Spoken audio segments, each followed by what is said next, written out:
Hello, everybody, and welcome back to the Mysteries of the Past podcast. I'm Jonathan Wright, and I'm here with Soul Provost. and Aiden Harris. and Lulu.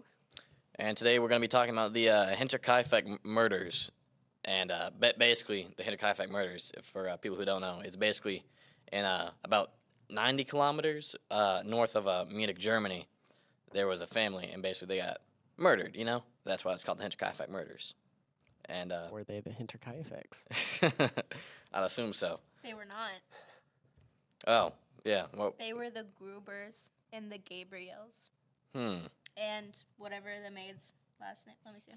Yeah, whoever that person Yeah, is. and then the new maid. We'll talk about her. I don't know Yeah. who she is. But the Hinterkaifeck name is the name of the farm itself.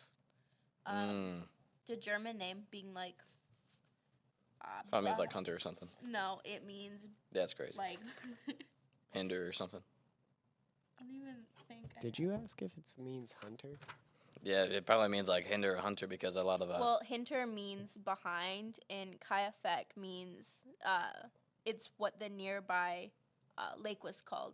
So it literally means behind the lake, which is where it was located.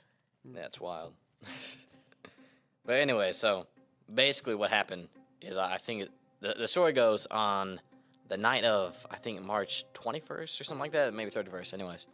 1922, so well over 100 years ago, as in 4 years ago, 140 years ago. Anyways, so what happened was a lot of farmers, they saw there was like footprints coming from like the forest and then into the house. And the strange thing is that they never saw the family leave, and they haven't been going to church like like they usually do. And so what happened was they checked it after 4 days of not hearing from them, and then they found out that hey, there's a bunch of dead people here, and I'm not trying to run over the whole thing all at once, but they found that there was that all the adults were lured to the barn somehow, were killed and then led to the barn and then hidden under straw. And for example, the mother who was the mother of the family, who was like 73, she had like a pipe hit to the back of her head, and then her skull cracked or something. Anyways, and then the father also, I think he was stabbed with a pickaxe or something like that. And then, but yeah, that's all I know for the parents. And then I heard there was also a couple other family members, I'd assume. Anyways, but yeah. Yeah. So it was the murder of 6 people in total. It was Andreas Gruber, the father, and Casilla, his wife. Yeah. And then they had a daughter named Victoria Gabrielle. And she had 2 children named Casilla and Joseph. And then the last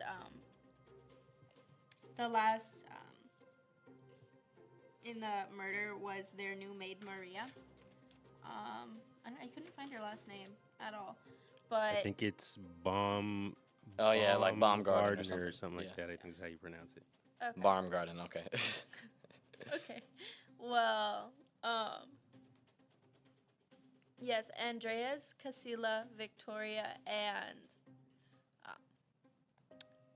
Joseph, Victoria's oldest child, were all lured out to the barn and were killed there. And then her 2-year-old daughter, Casilla, was killed while she was sleeping in her bed, along with Maria. She was killed in her living quarters. Maria's the maid, right? Yes. I heard that she was when she was coming to the house, start her first day of work, she was knocking on the door, and then she got hit with an axe to the face or somehow, I don't know, and then led to and the killer took her by to the bedroom. I don't know though, because I wasn't there. But anyways. Were you there? Were you the one? Maybe. Guys, we solved it. He did it. Okay, that's crazy. But there's this one. Oh yeah, I remember. I was reading on the story, and it said that there was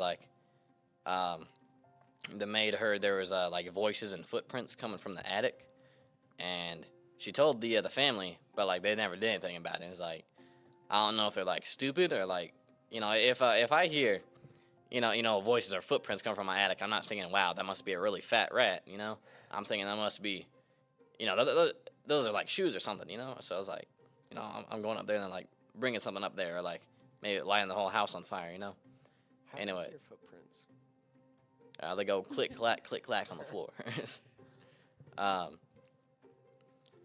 but yeah, so that leads many people to believe the killer was actually the guy in the attic or whatever, because but then again it was written off because the maid said it was haunted, and we all know that like haunted places really don't exist, or do they?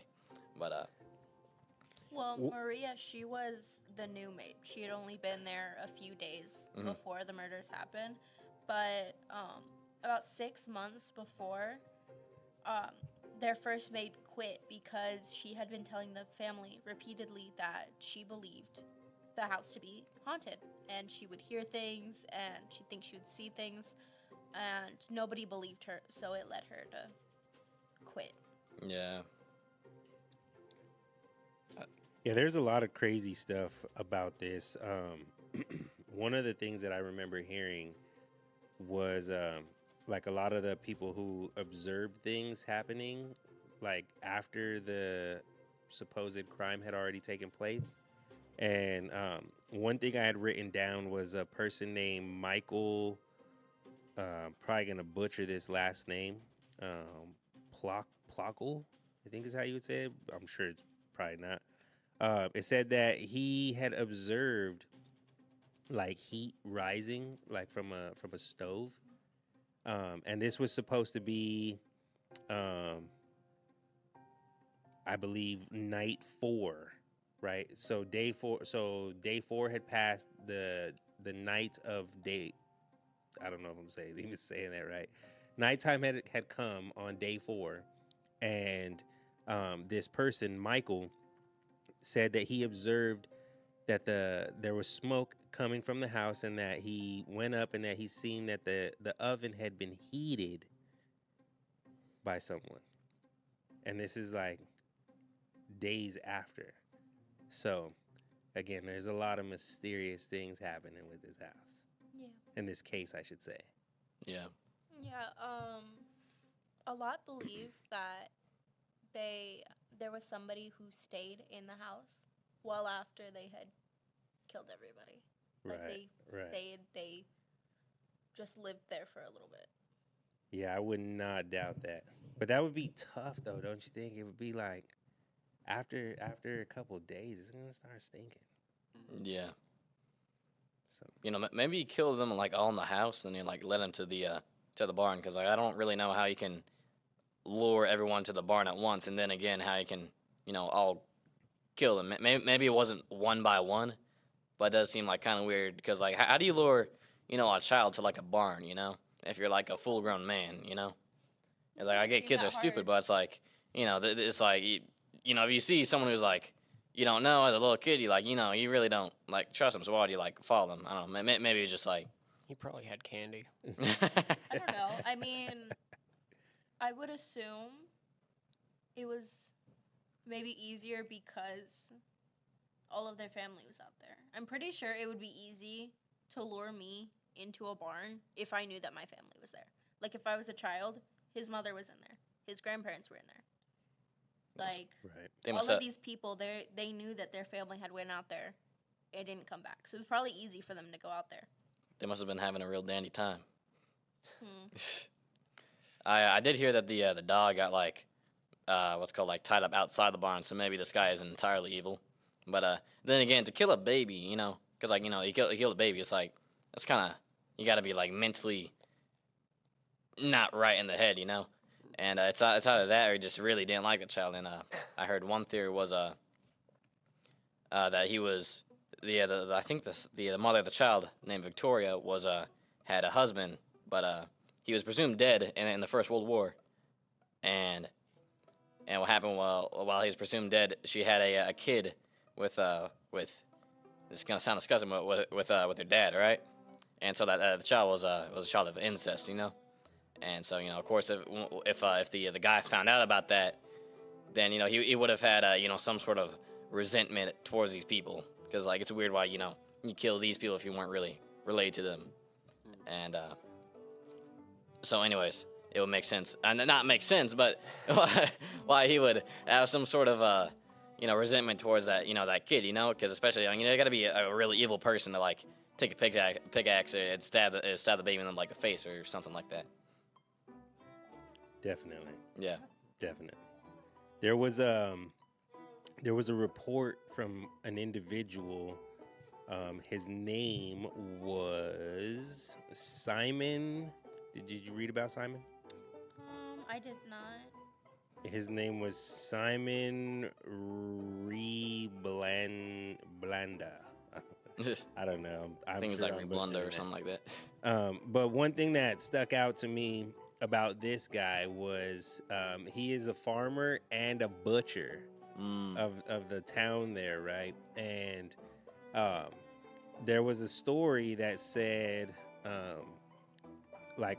one morning early around the like 3 a.m. time, it said that Simon, on his way home, he saw two mysterious figures at the edge of the forest.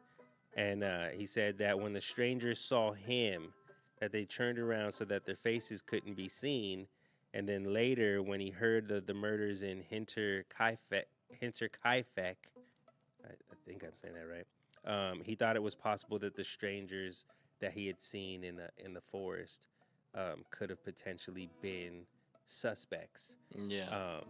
But again, he at the time didn't know what had happened. If I had read that correctly. So again, he wasn't alerted or alarmed to try to stop him or anything like that. So just something that he had seen. Yeah. If there were two people, then it would make sense how they can kill an entire family. Because like I don't know, unless you did it like one by one by one by one, then it's like it doesn't really make sense. I can be able to kill like an entire family, and I hear some sort of personally, if I'm a family member and I hear screaming from like someone getting stabbed, then I'm assuming that person's dying. But I'd assume if you stab someone with like a pickaxe or something like that, and it's not instantaneous, like an instantaneous death, then of course they're gonna scream or something like that. So like I don't get how just one person could have just killed them off one by one. It could have been something like maybe maybe he used one of the individuals as like a bargaining tool, basically. Like took him hostage and was like, you guys all tie yourselves up, or you tie yourself, or you tie all them up. You know what I mean? And then maybe he did it like one by one that way. I don't know. Or maybe he lured him like what he did in Toy Story 1 with Buzz Lightyear, where he like hangs his arm out through the window. Maybe that could be. That's kind of terrifying. Never mind. Did you find anything on any suspects? There are a few suspects, so I would completely butcher his last name, so I'm not even gonna try to say it, but there was one man, his name's Lawrence, and there were many people suspected to be Victoria's baby's father, but this one was kind of the biggest one that everybody believed. So, his name was Lawrence. I'm not gonna try to. Schlittenbauer? Schlittenbauer? Or Schlittenbauer or something like that. Not Bowder. Bauer, yeah, you're right. Schlittenbauer, yeah, I think that's right. Well, shortly after his wife had died, he started a relationship with Victoria and was mainly thought to father Gabriel, her son. And he was under suspicion because he was one of the people who immediately discovered the bodies. He had broken the lock once they realized all the doors were locked, he had broken the lock to the barn, immediately knowing where to go, and then found their bodies. And then after that, he was like, hey, I need to go find my son. So he went into the house using a key that had gone missing like a few months earlier. Mhm. And people had asked him why he had a key, and he didn't answer. And then the key was mysteriously gone again. Yeah. So he got into the house easily, went straight for the baby's room, found the baby, and he was known to have, like, weirdly known where everybody was, exactly where they were killed, and how they were killed. So, and then he tampered with all of their bodies. He had moved them around, he had moved stuff around the house. Like, he was purposely trying to touch everything he could. Maybe to, like, get his prints on everything. And even months after, like, months to years after the murders, he was heard to, like, say specific things that only the murderer would say. And one time he, like, after they knocked down the house, they put up a monument, like, remembering what had happened there. And he was seen visiting one time, just standing by the monument. And a neighbor walked up to him and asked him, "Hey, what are you doing here?" And he goes, "It's such a shame that that the murderer couldn't bury their bodies because the ground was so frozen at the time." Which is strange, because how would he know the conditions when they were murdered? So he couldn't, like, bury all their bodies right as he murdered them. So I thought that was a bit odd. But a lot believed that maybe he had heard some suspicions about the baby not being his, and he got upset and maybe confronted somebody, and it just got out of hand. So that was, even like years and years after, people still believe that he was the one who did it. And he was, a lot of people described him as the murderer of Hinterkaifeck. Right. Right. I seen that he had even won a couple settlements, civil cases for people trying to slander his name. So because everybody was like, they really thought he was the suspect, he was the one who did it. Yeah, people were like saying all kinds of stuff about him, and then he Yeah. took them to court and actually won. Yeah, won money for slander. You know, I heard that a bunch of like forensic scientists probably in Germany, I heard that they found the suspect, but he's dead, and they didn't want people sending hate messages to the families of the dead murderer. It's like, that doesn't make any sense, you know? Just like name drop the suspect, you know? Right. It's like we've been knowing like serial killers' names for the past since ever, you know? It's like it doesn't make any sense why it's, oh, we gotta keep respect on them. Like, you know, I'm sure, you know, I mean, I'm not completely sure, but like I'm decently sure that, you know, not all of them are bad people, you know, like, because it was just that one person in that family who killed the you know, that one family. But like, I don't know, man. It's like if Ted Bundy killed like someone, and then it's like they found out who Ted Bundy was, and then they're like, we don't want to say who the person what's called, we don't want to say who the person who killed all these women were, because we want to keep respect for Ted Bundy's family. You know, what about the people who, like, you know, who's like family members died, you know? Well, what about those people, you know? Right. It's like, it doesn't make any sense, you know? Definitely. No, I agree. Put his name on blast. Put it Yeah. out there. I read about Carl Gabriel, who was the husband of Victoria before she had moved on. It said that he had died, supposedly had died in the First World War, but his body was never found. Right. And so, being that it was never found, some people would speculate and say that there's motive for this individual named Carl, who, you know, went off to war. You know, obviously they didn't have smartphones and Yeah. you know, all that stuff back then, to where Yeah. he could just take a quick selfie and be Yeah. like, "I'm good, boo. You know, wait for me." Yeah, he had to wait for a carrier pigeon. So yeah, right. And back in them days, there probably wasn't too many flying around with all the bombs Yeah. going off. Anywho, So yeah, they were just saying that they believe that he could have been a prime candidate to be one of the main suspects.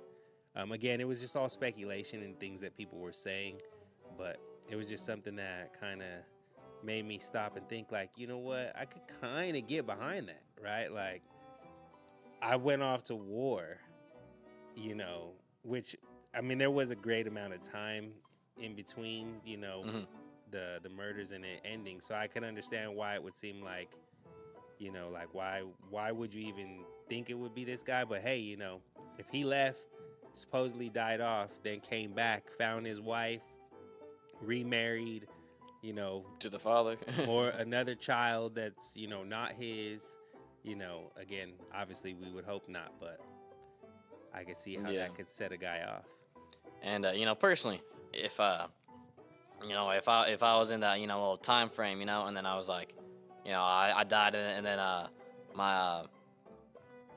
my my what's it called, my wife thinks I'm dead, and then I go back and I see there's like a a little kid walking around, right? I'd be mad, but like if I was like it was the father who, because the father was accused of the the father was accused of being the father of the son slash grandkid, uh, but anyway, so if I found that out, I'd be mad at the father, not the kid though. Actually, maybe the wife too. But uh, but I don't see. I still don't see why you kill the baby. But I don't know what I'm saying here. No, I know what you mean. Yeah, But the supposed father of the child is supposed to be the dad, yeah, so maybe that's why he was just like, again, I agree with you, just, even if this child is of incest, you don't kill the child. yeah, But, that's could have been his motive. Like, you're a yeah. child of incest, like, You let know, me I survive. I've heard people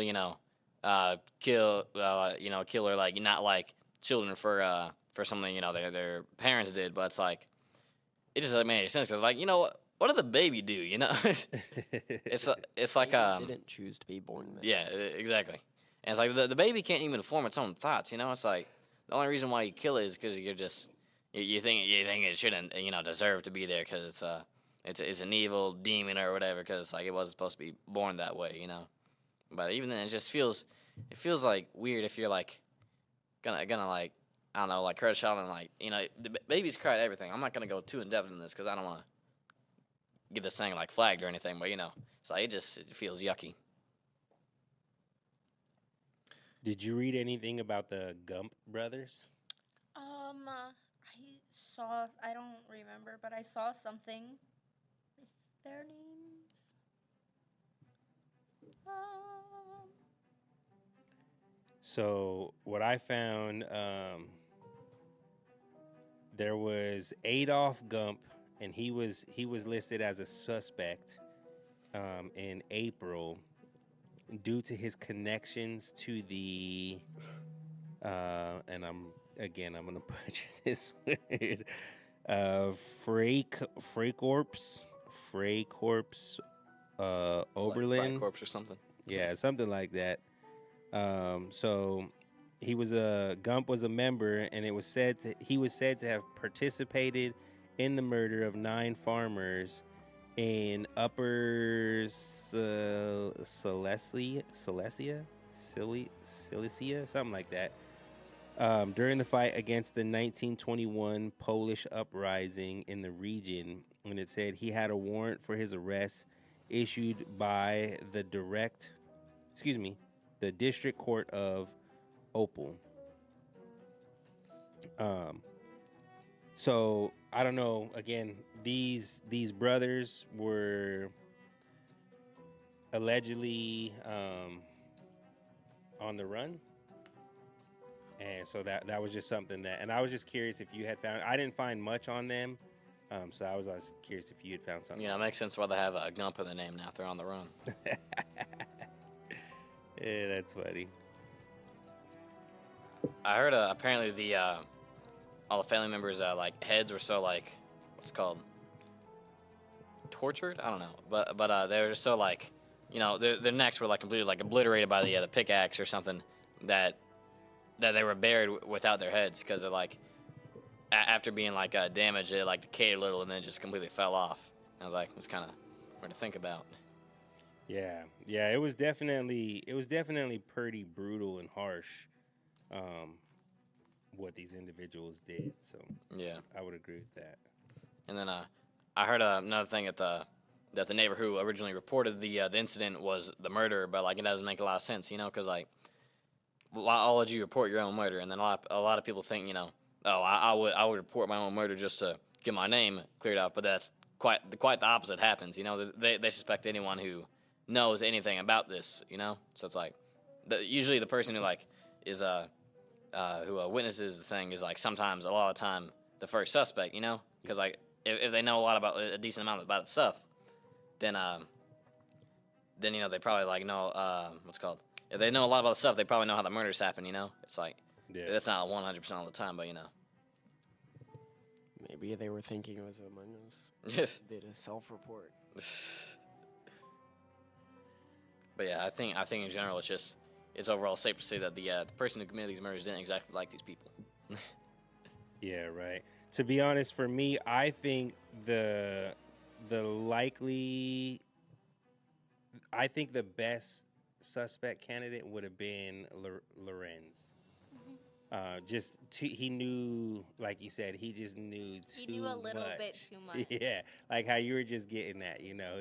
It's like you don't, if you weren't there, you wouldn't know these details. Yeah. Right? Like, so to have all these specific details to be able to go into, you know, like the fact that he knew where all the bodies were, right? And he knew exactly where to go, you know, he had the key, right? I'm like, dude, there's too many factors here that point to you as being the prime suspect.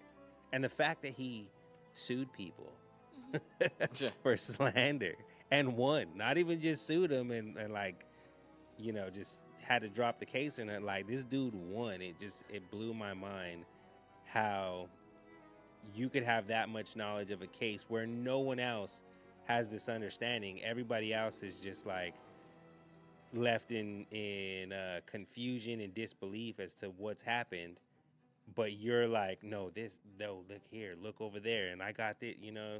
Oh, the ground was too frozen. Like, dude, What does that mean? You know way too much, man. You know way too much. Quit lying. So yeah, that to me, that should have been prime suspect number one. Yeah. I heard one dude on Reddit of all sources, you know, the best source of all time. I saw some guy say, "I think it was Hitler who did it." It's like Hitler was locked up at the time, and you know the Nazis were like still in brown suits. You know, they weren't known as Nazis yet. You know. Yeah. Don't fact check on me. Don't fact check on me on that. You know what I'm saying? I mean, it's like that guy had said where he supposedly seen the two figures at the end of the forest. You know, there's so much things to take in. There's so many factors to take into consideration that, you know, it's. I don't know. I think it'd just be really hard. I think those officers had one heck of a case to really try to sift through all of the evidence and really try to figure something out. The fact that Lorenz was going in and like touching everything, and I mean, I know they didn't have forensic science back then, so it's not like they were like, oh, he's gonna leave fingerprints and all that stuff. You know, obviously they weren't thinking that, but you know, I don't know. I just really feel bad for those officers because one, it was freezing cold. You know, well, I shouldn't say freezing, but it was cold enough. Right, and then two, you know, just to have to go through like all that evidence and really try to, you know, I mean, you have a crime scene in the barn, you have a crime scene in the bedroom, right, in these rooms in the house, you have all these things to go through, and it's in the early 1900s. You know what I mean? How are you gonna find these guys? Like, it's insane. It's insane. Yeah, and one of the last things to put on that is you know, I think, you know, one of the murder could have been, you know, someone who like obviously they have to really know who that they really have to know that family, because like it's just some random family out in somewhere north of Munich, Germany, But another thing is in order to get the house keys, they have to get in there either undetected or they have to know when they're leaving, so they could have what's it called, so they could actually sneak in and then grab the keys. And so basically, what I'm trying to say here is either this guy is like Batman or something, and he's sneaking in while everyone's in the house and he's grabbing the keys, or he just like really knows a lot about the family. I might just be stating that the grass is green right here, but the killer seems like he'd have to know a lot about the family, and he isn't just some random nutcase. Yeah. Did you read about the Thaler brothers? I did not. I saw their name somewhere, but I didn't read about them. Just this little piece that I seen here. It says the Thaler brothers were also suspected, according to a statement by the former maid Crescenzins. I don't know, Rager. The brothers had already committed several minor burglaries in the area before the crime. Rager said that Joseph Thaler stood at her window at night and asked her questions about the family, but she did not answer. In conversation, Joseph claimed to know which family member was sleeping in which room and stated that he had a lot of money. Or, excuse me, stated that they had a lot of money. During their conversation, it was noted that there was another person nearby, and it says, according to her statement, Joseph and the stranger had looked at the machine house and turned their eyes upward. What that was supposed to mean on that last part, I'm not really sure, but these brothers, one of the things that stood out as far as like with Lorenz was, he was talking about details of the case. Um, does that mean anything? Not necessarily, because it could have been just hearsay. Maybe he heard it somewhere else, and that's how he had the knowledge and information as far as to what rooms they were going to be in. But it just kind of the similarities there. I was just like, if you have these details and right, then especially in the day and age where you don't have Facebook, you don't have Instagram, Twitter, or X, I should say. You don't have none of these platforms where information can just travel at the speed of light. You know what I mean? Where something happened 2 hours ago and you already got it in Chicago, right? Yeah. So yeah, just something that stuck out to me. So you said, according to her statement, like the last sentence you read, you said that didn't make very much sense. Said, according to her statement, Joseph Thaler and the stranger looked at the machine house and turned their eyes upward. So about a few days before the murders happened, Andres, he told his neighbors that he thought it was really weird. He found footprints, just one set of footprints, leading from the woods behind their house to the machine room. And he thought it was really weird in the fresh snow. Okay. Footprints that were from somebody unidentified. Oh, you know what? Now that you say that, I think I do remember what I watched a short. It was a YouTube short. But the whole point was that they saw the footprints, like, and I don't know if it was, but maybe I think in the one I watched they were saying it was going to the house though. But they had found one set of footprints moving towards the house, like the feet were going in the direction of the house. So again, I don't know if it was what did you say it was? The machine house? The machine. Okay, so maybe it was that, and I'm just drawing a blank on that. Interesting, very interesting. Yeah, that's it's very interesting. Very interesting. Yeah, this one had me definitely scratching my head because there's just so many factors to take into consideration. Like I was saying before, that I just really felt for these investigators and I can understand why it was never solved. You know, so many different moving factors, different people. The fact that they weren't found for 72 hours plus, before like they actually found the bodies. Like, how many people could have come and gone. How many people could have done moved bodies and all this stuff. You know what I mean? It just, like I said, it would have made it very difficult as an investigator to figure out what happened to these people. Anything else, guys? Nope. Well, I think that's going to wrap it up for this episode of Mysteries of the Past podcast. Thank y'all for listening, and I hope y'all have a great day. Bye-bye.